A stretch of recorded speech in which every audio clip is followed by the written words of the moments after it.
Hello, I'm John Shafford, and in this video we're going to look at how you can power up your sprinting in a limited space environment and with relatively restricted kit ideas. We're going to look at exercises that develop all the key muscles involved in sprinting and, crucially, the key muscular actions. So we'll be focusing on concentric exercises for the start, for example, and more dynamic ones for max velocity. But first, if you'd like to be featured on the channel in a Lockdown Diaries series, then contact me. Power is all about overcoming resistance as quickly as you can. And you can do this with body weight exercises, plyometrics in particular, but you can also do it with added resistance. You could include all the exercises that I'm going to show you into one workout, or select 1, 2, 3 or 4, for example, and do them as part of another workout. Obviously, it's important to warm up thoroughly before such a dynamic workout, and you need to do some functional movements and get your core body temperature elevated. As you'll know if you're a regular channel viewer, I really like these sprinting on the spot drills in order to get yourself really ready. And indeed, it can be done as an exercise in its own right with a time on, time off basis. Okay, for our first powering up option, let's look at combining different muscular actions. So initially, I'm going to perform a jump squat. This is a plyometric version where I'm reacting quickly to the ground with added resistance. The added weight turns this into a great power exercise. I'm using about 30 kilograms here. The next exercise has more of a concentric emphasis, so I lower, pause, and then jump. The pause turns off the stretch reflex and makes this more of a concentric exercise. This type of power is useful for starting and moving your body from zero momentum. So obviously it's a great way to develop the power needed for sprint starts. The final exercise is just a sequence of fast, freestanding bodyweight squats. I'm trying to move as quickly as possible and not going down too deep. In a way, I'm invoking the stretch reflex again, as you can see, particularly around my knees as the muscles go on stretch and then push me back up. On screen, you'll see some suggested repetitions, sets, and rest periods. There are multiple variations of squat complexes and other exercise complexes that you can do. On screen now, you're watching me do 10 freestanding squats, then 10 freestanding squats onto toes, therefore getting into the triple extension movement, and then I finish off with 10 jump squats. I'd say that this was more of a strength endurance, possibly power endurance combination. On screen now are some suggested workout options. For the next exercise, you're going to need some resistance bands. Loop one round the other so that you can put your foot into it like a stirrup. We're going to work the hips here, which are crucial for sprinting, as they pull the heel from the back of the body to the front, together with the hamstrings, which arrest the movement.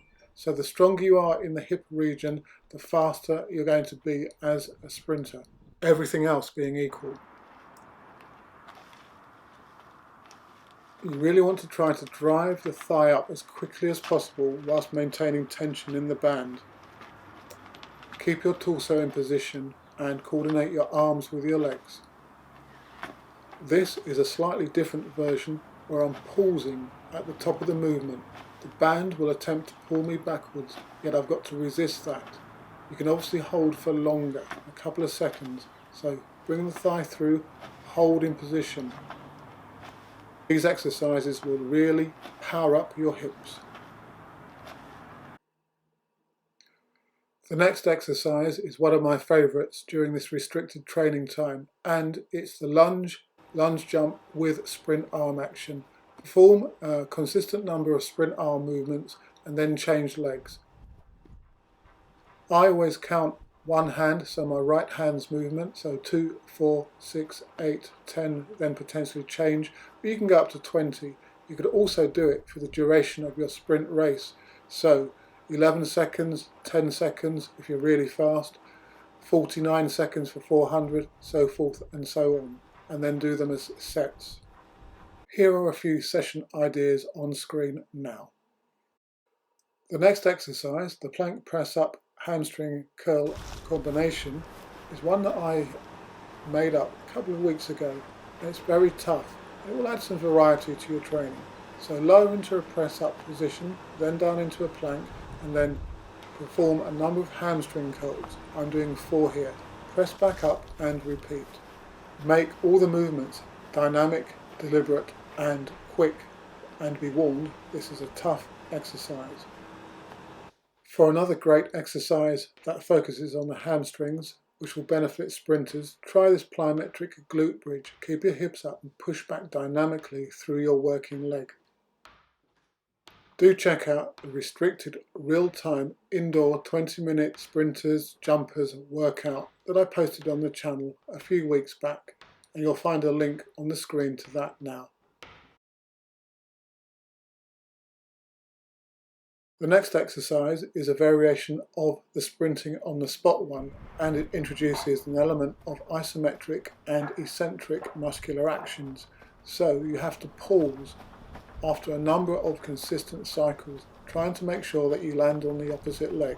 So right leg and then onto the left leg. Hold for a second or two and then continue to sprint cycle. Let's now take a look at plyometric exercises and kick off with what I call a plyometric Bulgarian split squat with added resistance. This is quite a tricky exercise to do. You need to balance yourself and try to only use your front leg to push your body up into the air. Try to react as quickly as you can to the ground. With all plyometric exercises, you want to make them as dynamic as you possibly can, so take plenty of recovery. Okay, next it's a drop jump off of about 30 centimeters. So you need to react as quickly as you can through your feet to the contact. You don't want to bend too much at the knees. We're trying to generate greater leg stiffness around the ankles, knees and hips.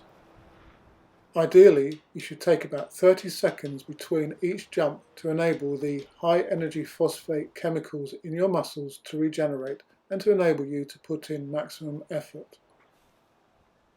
I've now transitioned to a more eccentric isometric variant. So step off of the bench or whatever object you've got and land, block the landing in a sprint posture and try to hold position. You can obviously perform the exercise landing on 2 feet. You'll be able to overcome and deal with greater force when you land, so you can potentially jump up higher and even jump out and forwards and up to land as I've just done there. As you'll have seen, many of the exercises I've recommended are unilateral, one-sided to the body exercises. So single leg squats are a great option for you to also include in your training at this time. It's probably easier to actually use weights at arm's length rather than on my back as I'm trying here, as it compromises the position. So you could hold shopping bags full of weights or dumbbells or whatever weights you've got at home at arm's length whilst you perform the exercise. As I've indicated in this video and many others, the hips are crucial for sprinting, hip extension in particular. Now kettlebell exercises are quite good at getting that hip extension and indeed all over body power. If you don't have a kettlebell, you could put a medicine ball into a very strong bag or a pillowcase, something that's not going to split obviously, and you'll be able to do very similar. You'll also be able to use a dumbbell if you've got any of those at home as well. Here, this is a kettlebell clean, single arm clean. So you use your legs, then your hips to pull the kettlebell to shoulder level. And now it's the kettlebell swing. Interestingly, kettlebells were invented by the Soviets and were a big element of their training for many, many years, and probably still are. This is a hip dominant exercise, although I'm not really putting my hips into it enough at the moment. I'm squatting it up rather than allowing the kettlebell to pass further back through my legs and then really driving up. If you catch it right, you won't need to put much energy into the kettlebell, regardless of its weight. There will be a plyometric stretch reflex as the weight of the kettlebell transfers from going backwards to going forwards behind your hips. Here I'm doing it better and it looks easier. Do learn these exercises before lifting anything heavy. Let's take your level of performance, whether you're an athlete or a coach, to a much higher level. And I want to talk to you about channel memberships, which is something that YouTube just enabled on my channel. But before I do that, I want to make it clear that the free videos that I've been posting for a couple of years now, I'm still going to be doing those. So don't panic. You can still watch those videos and you can decide or not whether you want to become a channel member. I've come up with 3 levels of membership: a supporter level, a coach level and an athlete level.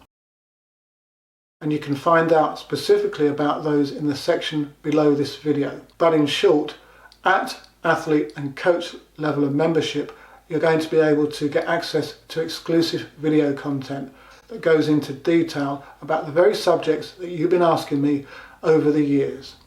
You'll be able to find out about the exclusive content in the community tab on the channel, where I'll be posting notifications about uploads of specific member-only content. In time, I hope to be able to offer live streams where we can really go into detail and be much more interactive.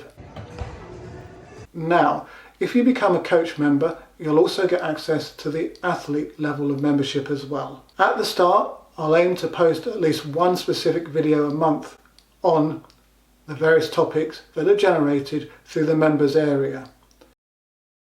You can post questions and ask what you'd like me to cover, and hopefully I'll be able to do that specifically with the members only content. Let's take your level of performance, whether you're an athlete or a coach, to a much higher level.